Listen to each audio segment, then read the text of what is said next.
Welcome back to lectures by Professor Shilpa Khatri Babbar. Uh, Today's lecture is primarily trying to carve out the relationship between society and law. Let me at the outset say this is one of the most preliminary lectures which would actually try to trace this very close association between society and law, or for those who are students of law, between law and society. So let me take you back in the history to Europe of 1600s and 1700s, to the period of Enlightenment, the age of reasoning, when people started to interpret reality in different ways, pushing for different ways of looking at the world, where the education of masses led to several legal reforms, brought in ideas of justice, kindness, charity, an education which pushed in concepts and thoughts such as constitutionalism, which, if you remember, was introduced to you as a concept of rights wherein even the common man was to be listened to. Cosmopolitanism was yet another concept which created a unified sense of identity, an ideology that all human beings belong to a single community based on a shared morality. Utilitarianism, which spoke about greatest good of greatest number. Rationalism, which saw reason as arbiter of all things, and many more such ideologies, thought processes, all of which had brought about intellectual sparks and fueled democratic revolutions around the world, especially in America, France, Latin America, and the like. Now, this was the time when French Revolution and Industrial Revolution, and to some extent even the American Revolution, had brought about a strong whiff of anarchy, a painful phase of anomie, a distrust, and even a lack of faith in despotism, despite it having the decade-long support of the clergy. This is the time when sociology became the new social physics, a term coined by French philosopher Auguste Comte, who saw this queen of all sciences to be a focal point of all solutions for social anarchy. And he, in fact, romanticized it so much that he believed it to be so equipped that sociology or the social physics would be able to predict the future upheavals just as natural sciences are in a position to predict nature. Not to skip the fact that his extreme romantic inclination to the subject made him lose sight of the fact that the subject matter of this subject, the child of revolutions, is humans. And studying humans involves great deal of subjectivity. As I mentioned, this was the era of normlessness, a critical period, searching for stable organic solutions. So this is the time when masterworks like we have Leviathan, we have two treaties of government, the spirit of laws, and many more brought in a roar under the philosophical nurturing of laureates like Thomas Hobbes, John Locke, Baron de Montesquieu, Jean-Jacques Rousseau, to name the few, and who would actually be the concern for today's lecture. Now, Hobbes argued that for political stability, people ought to submit themselves to an absolute political authority, and for continued stability, they must not rebel. He aimed to demonstrate the reciprocal relationship between political obedience and peace, and saw condition of mere nature as a condition of war, especially because they all would be competing for scarce resources. Now, Hobbes borrowed the concept, a concept called implied agreement from English contract law, and asserted that the people among themselves must agree to lay down their natural rights of equality and freedom and give absolute power to a sovereign. In return, the sovereign would make and enforce the laws to secure a peaceful society, making life, liberty, property possible. Hobbes called this agreement the social contract, and he warned that political obligation ends when protection ceases. Now, this sovereignty by institution is the beginning of law, or may I take the liberty of saying the jugalbandi between sociology and law. John Locke agreed with Hobbes about the brutality of the state of nature, which indeed required a social contract to assure peace. But he disagreed with Hobbes on two major points. First, Locke argued that natural rights, such as life, liberty, and property, were inalienable, and so they are impossible to surrender. He also disagreed with Hobbes about the social contract. For Locke, it was not just an agreement amongst people, but between people and the sovereign, preferably a king.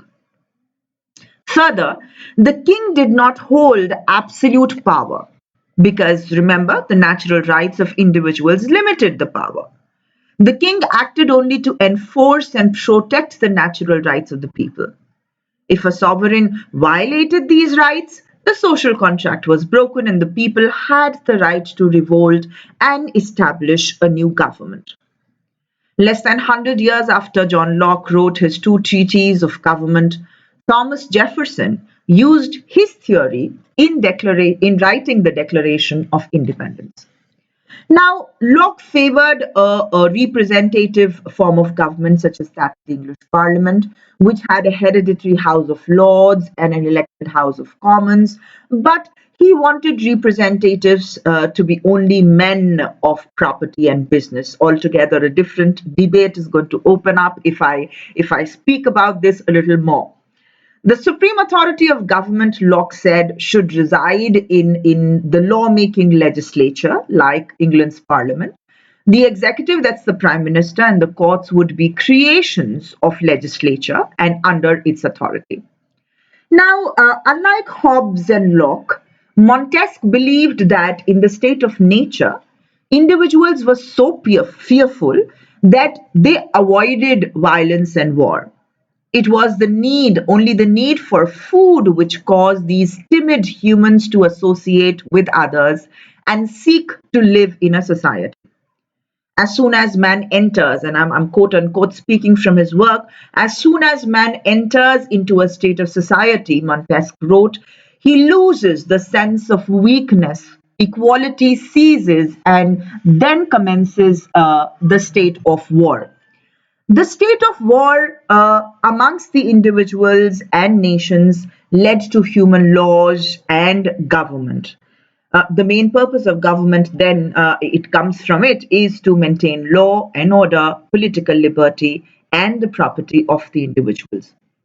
Now, when he wrote The Spirit of Laws, the political power in England was concentrated pretty much in the parliament, the national legislature. However, Montesquieu thought that there was a separation and balancing of powers of the government. He viewed the English king as exercising executive power, very neatly balanced by the lawmaking parliament, which was itself divided into the House of Lords and the House of Commons, each checking on the other. Then comes in the executive and the legislative branches, which were still further balanced by an independent court system. And Montesquieu obviously concluded that the best form of government was one in which the legislative, the executive, and the judicial powers were separate and kept each other in check to prevent any branch from becoming too powerful. Now, when Montesquieu's separation of power theory did not actually describe the government of England, while this being the case, yet Americans later adopted it as the foundation of the US Constitution.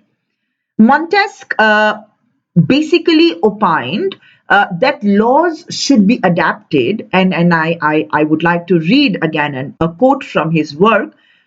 They must be adapted, laws must be adapted to the people for whom they are framed. Law must be adapted to the nature and principle of each government.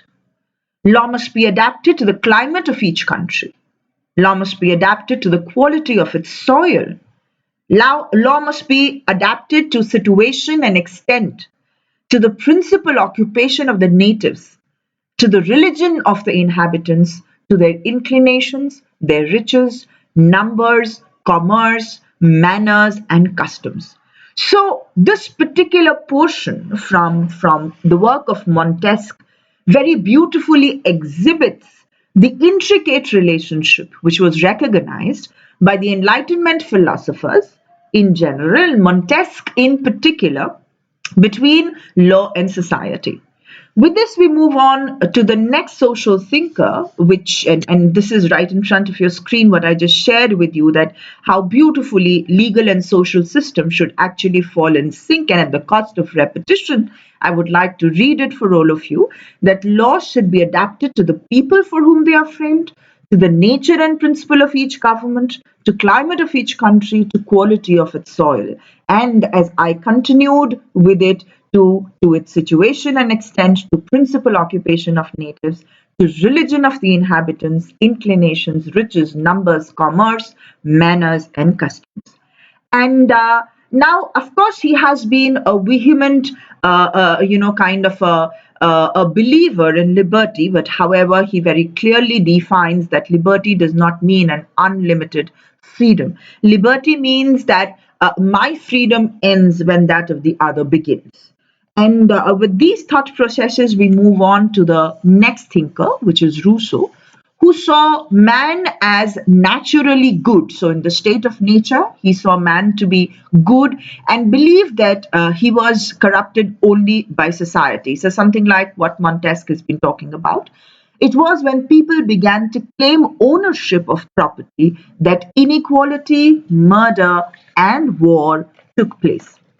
Now, according to Rousseau, the powerful rich they tended to steal the land which actually belonged to everyone and fooled the common man into accepting them, that's the powerful rich, as their rulers. Rousseau concluded that the social contract was not a willing agreement, as Hobbes, Locke, and Montesquieu had believed, but indeed a fraud against the common people committed by the rich. In 1762, Rousseau published his most important work on political theory. The work was titled The Social Contract, and his opening line manifests a lot of strength even today, and I read it. Man is born free, and everywhere he is in chains. I repeat, man is born free, and everywhere he is in chains. Rousseau agreed with Locke that the individual should never be forced to give up his or her natural rights to the king. Now, the main problem in the state of nature, Rousseau said, was to find a way to protect everyone's life, everyone's liberty, and everyone's property while each person remained free. Now, his solution was for people to enter into a social contract wherein all would give up their rights, but mind you, not to the king, but to the whole community. And he called all the people the sovereign, a term used by Hobbes mainly to refer to the king. The people in general, the common masses in general, Rousseau argued, then exercise their general will to make laws for the public good. Rousseau argued that the general will of people could not be decided merely by elected representatives, and he believed in direct democracy, in which everyone voted to express the general will and to make the laws of land. Mind you, he had in mind a democracy on a much small scale, for he belonged to a city state like his native Geneva. So he believed that citizens must obey the laws or be forced to do so as long as they remain the resident of the state. This he referred to as a civil state, a disciplined civil state. Rousseau says where security, justice, liberty, and property are well protected and are enjoyed by all, that would be a disciplined civil state. Now, unlike Montesquieu, who wrote about separation of power, Rousseau opines that all people or all political power must reside with people, enabling them to exercise their general will. The people meeting together will deliberate individually on laws and then, by majority vote, find the general will. His general will was later embodied in the words, "We the people," which marks the beginning of the US Constitution and, of course, is how our preamble also reads. Now, although Rousseau argues that sovereignty or the power to make the laws should be in the hands of people, he also makes a sharp distinction between the sovereign and the government. He posits that the political aspect of a society should be divided into two parts. First, there must be a sovereign consisting of the whole population, and he also underlined the fact that women were included when he referred to the whole population. This again would be an interesting debate altogether that represents the general will. So I repeat myself, he talks about a sovereign consisting of the whole population, women included, which would represent the general will and is the legislative power within the state. It is universal, he states, having a general applicability. The second division is that of government, being very distinct from the sovereign. Now, this division is necessary because Rousseau opines that the sovereign, being general and universal, cannot deal with particular matters like application of law. Doing so would actually undermine its generality and therefore damage its legitimacy. Thus, government must remain a separate institution from the sovereign body. Now, like Locke, Rousseau also opines that when the government exceeds the boundaries set in place by the people, it is the mission of the people to abolish such government and begin anew. So, from the above discussion, we can visualize that the distinction between sociology and political philosophy was very foreign to Enlightenment. In other words, there was a very close association between political philosophy or legal philosophy and sociology, especially in the phase of Enlightenment. Now, even at the very inception of Enlightenment thinking, the sociological component of political reflection was prominent. In fact, this implicit sociological method in political philosophy became more prominent throughout the 18th century. For example, it has been widely noted that Montesquieu's conventionalist analysis of constitutions in political order was a forerunner of sociological inquiry, and so is a similar thought process about Rousseau's early view of state evolution. And somehow, this proto sociological aspect of Enlightenment culminated in examining legal scholarship in particular and modern political institutions in general as evolving through inner societal processes of adaptation.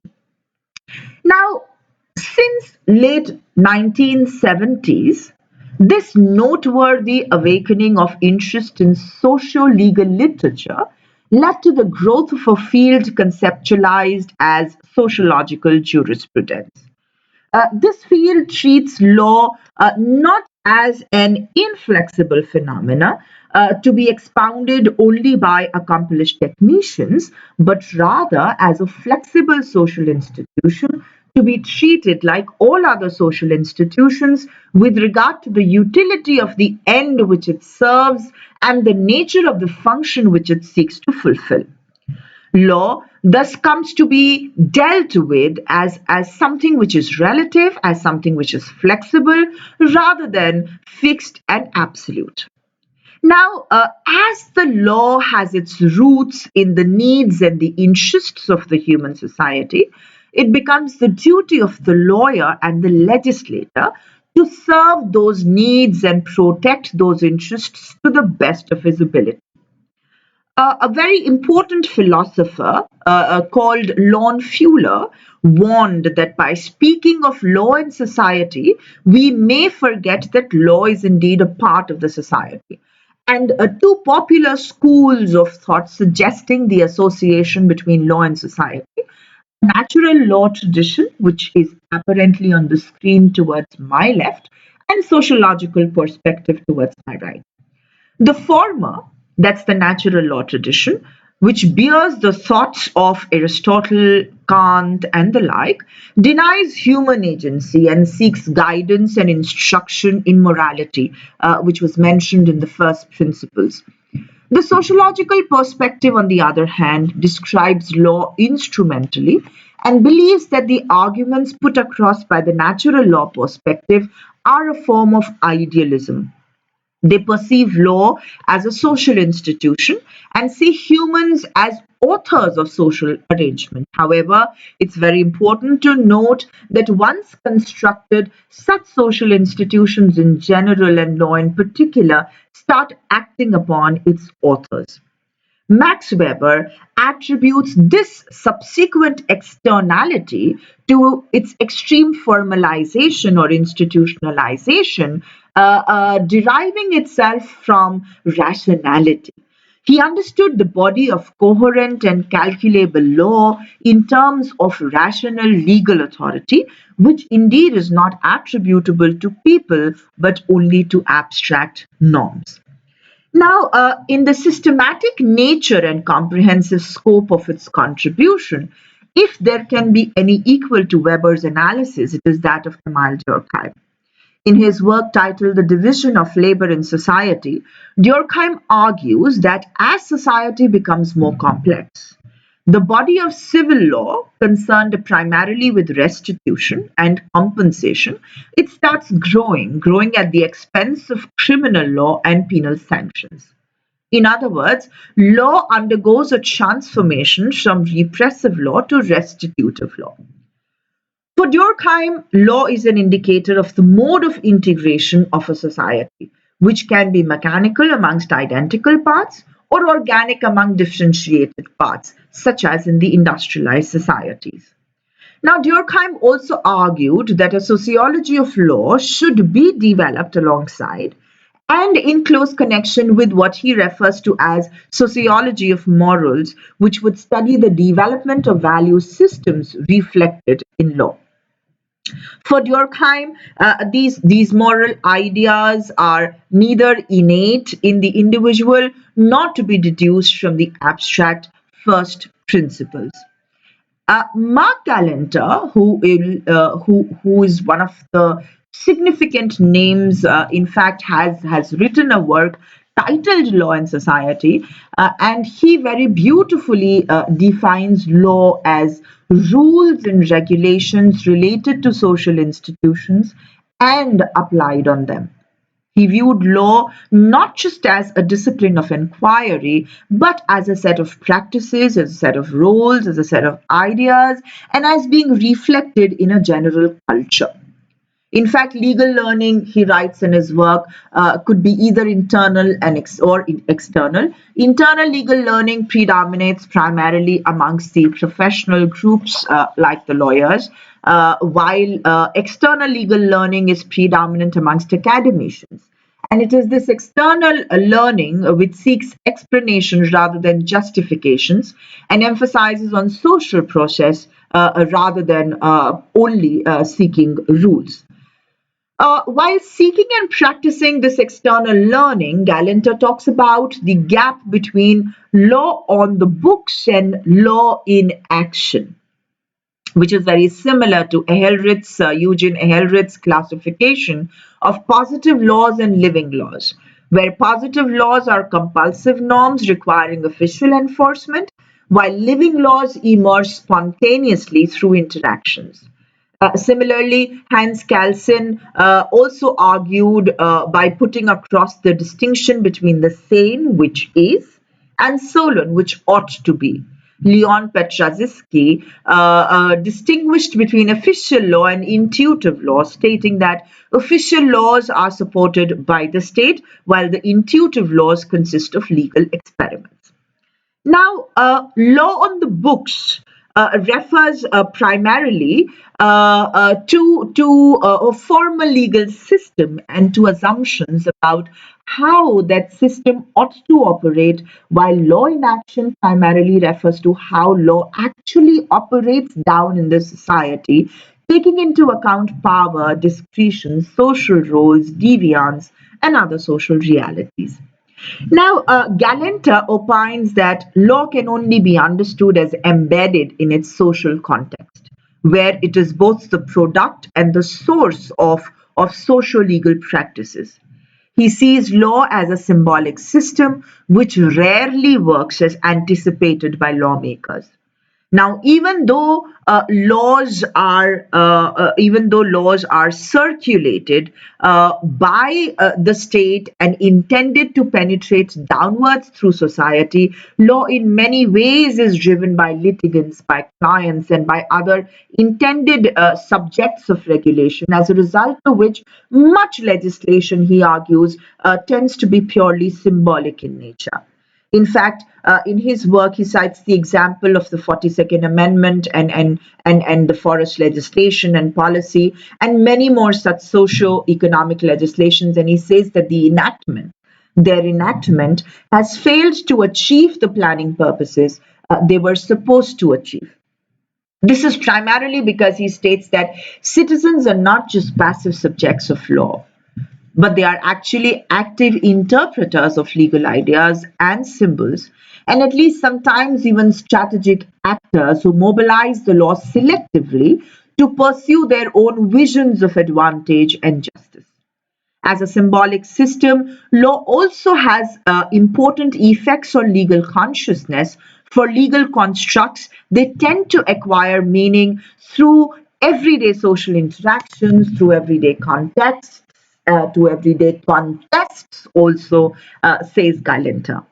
Now, this mobilization of law, which he has been talking about, which the citizens have liberally been actually using it, he says this is a social process. And why does he refer to it as a social process? Because he says that it's dependent on access to information, access to resources, access to legal representatives, and also access to organizations. The social characteristics typical to the marginalized make them more likely to suffer legal injuries and act as barriers to their mobilization. Now, although modern adjudication is filled with ideals of equality before law, but the reality is that those possessing wealth, power, and other resources can hire better lawyers, can invest in marshalling proofs and arguments, use delay to their advantage, and adopt strategies that deflect unfavorable rules and reap the full advantage of favorable one. And this he refers to as a visible distributive tilt of legal processes. There seems to be, he says, a regression towards bargaining, which is actually decomposing the apparently adjudicative processes into negotiative ones. So somewhere Galanter is actually rejecting this somewhat a staid triadic model of judiciary, depicting the court as a neutral apex body presiding over disputes in which the judge applies law between two or more parties. Under this triadic model, the judge is applying law to the dispute. However, Galanter opines that all decisions are not made in accordance with law, but should keep in consideration the light of various factors, taking law into account. So law is depicted as a bargaining endowment in Galanter's work, used by various actors who participate in the judicial process. The legal system can only be effectively used by those possessing the institutional skills to exploit it. These haves, whom he refers to as haves, come out ahead because they are able to create these institutional skills on continuous basis. So he labels them as the repeat players, unlike the marginalized, whom he refers to as the one-shotters, whom he say represent a series of missed opportunities. They have never really used the law, and where they have done so mainly as unskilled one-shotters rather than institutionally efficient repeat players. Further, in India, social reality is so omnipresent, a reality which I have just unveiled or maybe made it a little more manifest to all of us through the works of Mark Galanter. And let me also not miss the opportunity to mention that a lot of inputs in Galanter's work are by legal legacy Professor Upendra Bakshi. So, in India, he argues the social reality is so omnipresent that the parties may be influenced less by what happens in the court than by how their neighbors or business partners or co workers think. So somewhere there is this preservation of relationship, which often trumps the assertion of legal entitlements. Now, Mark Galanter, while making an attempt to study the abolition of untouchability, realized that it was not enough to study statutory declarations and analyze the meanings given by the legal fraternity and courts to these declarations alone. What existed was a far more intricate problem enmeshed in the Indian society. The real issues required an understanding of India's socially stratified society and its often contradictory patterns of social mobilization. It required a much deeper understanding of both the government's intentions as well as of Indian society's receptivity to change. And thus, Galanter, in his words, writes regulation is not an official monopoly. There are multiple arenas of normative enterprise, innovation, interpretation. Its effects depend upon the way that it interacts with the various sorts of indigenous ordering that surrounds it. Continuance of de facto pluralism is fostered by various ideological currents, including movements to preserve and extend cultural diversity, promote local control, and de emphasize adjudication in favor of alternate dispute resolution. The pluralism which Galanter espouses allows oppression and injustice to lie alongside its selection of the kind of groups which should receive greater protection at the expense of the others. He believes that modern law can be made to find turn around solutions for the poor and the oppressed. He argues for a controlled transformation of central social and cultural arrangements in a way that will make the turn away from the older hierarchical model to a pluralistic participatory society. Thus, while being interested in carving out this relationship of law with other normative orderings of the society, somewhere or the other, there is a realization that there is a responsiveness of legal institutions to social needs. And the effectiveness and the limits of law as an agency of social laws is also an intertwined phenomenon. That means the legal system, Galanter argues, has an ever expanding agenda.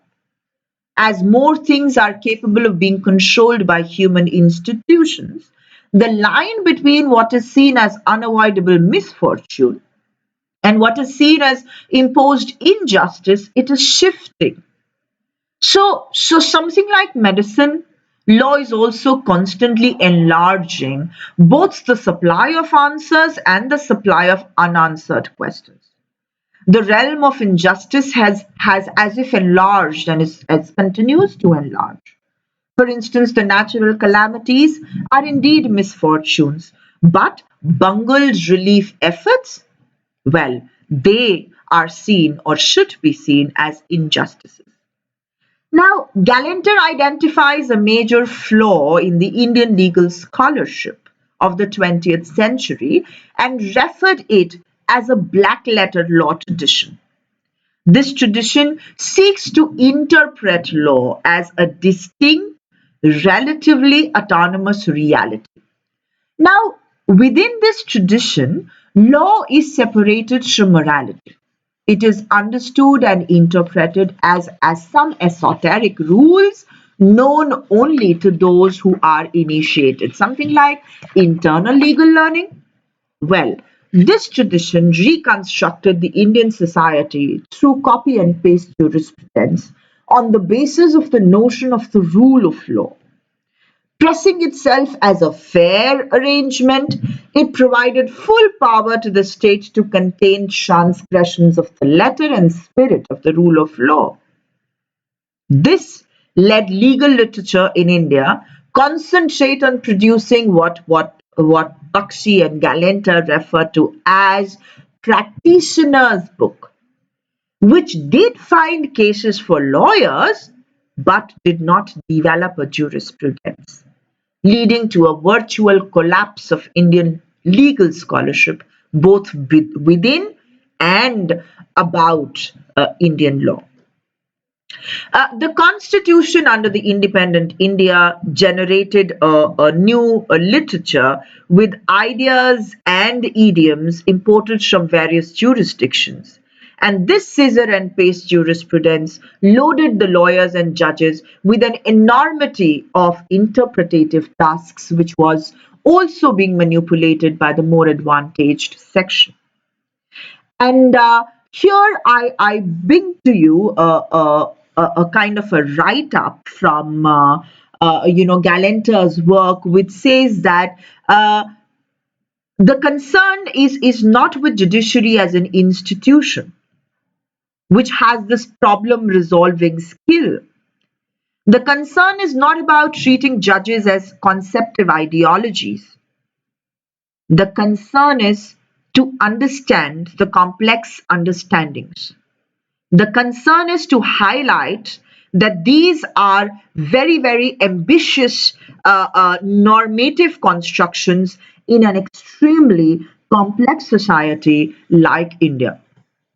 Now, the contemporary India, in fact, Galanter argues, is an example par excellence of a kind of society where a modern legal system runs into close and extended encounters with traditional society and indigenous methods of self and other regulation.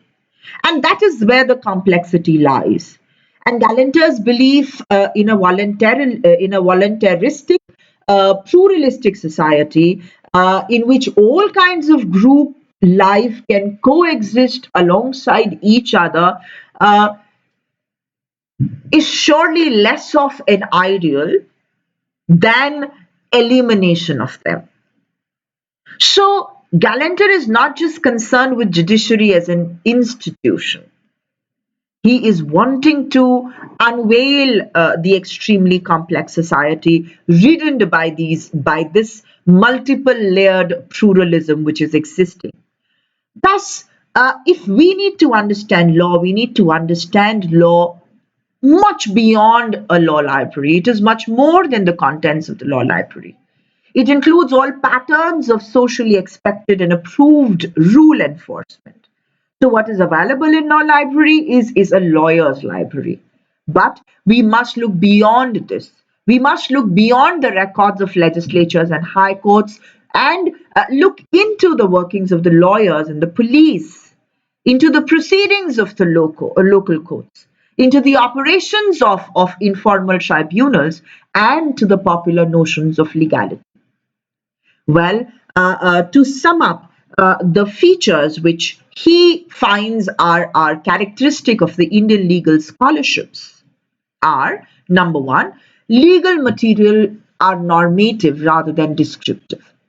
That means they are so immersed in technicalities and at the same time so given to rhetorical idealization, apologies, so given to rhetorical idealizations as to obscure rather than reveal social realities. Secondly, doctrine does not necessarily reflect practice. The actual behavior of regulators and regulated does not necessarily bear any constant relation to doctrine. Third, nationwide generalizations are of little value because India, mind you, is a vast and heterogeneous society. And since the law largely ignores the local conditions in favor of nationwide generalization, it indeed is of little value in understanding local conditions.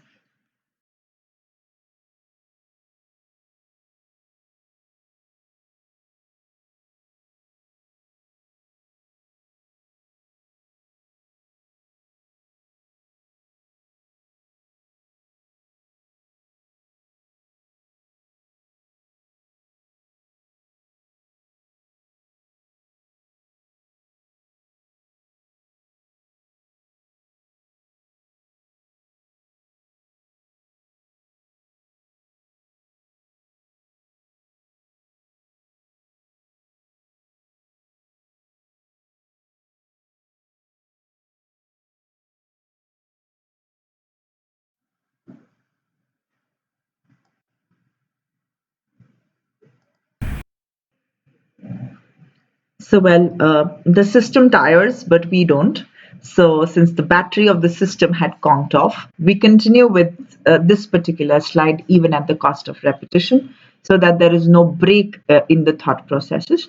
So, we were concluding our lecture with the characteristics of the Indian legal scholarship, and I shared with you that the legal materials, number one, he says, are normative rather than descriptive, and they are so immersed in technicalities and at the same time so given to rhetorical idealizations as to obscure rather than reveal social realities. The second important point he shares is that the doctrine does not necessarily reflect practice. Why? Because the actual behavior of the regulators and the regulated does not necessarily bear any constant relation to doctrine. Thirdly, he argues that the nationwide generalizations are of little value because India, mind you, is a vast land, highly heterogeneous society, and since the law largely ignores the local conditions in favor of the nationwide generalizations, it indeed is of little value in understanding the local conditions, and inevitably it obtrudes misleading generalizations. Finally, Indian law is foreign. Much of it is palpably non-Indian in nature and is notoriously, he uses this term, and so I'm taking the liberty of reusing this term. He notoriously, not he notoriously, however, the law notoriously is incongruent with the attitudes and concerns of most Indians. With this, we end today's lecture, which is wanting to carve out the relationship between law and society. However, please note that this is only a preliminary lecture trying to carve out the relationship between law and society. Hereafter, we will start moving on between lawyers as social engineers on the one hand, and in fact, before that, we would actually be tracing this new interdisciplinary field called sociology of law. And I hope you would enjoy the series as much as you have enjoyed the earlier lectures. Thank you so much. Take care, stay involved, keep safe.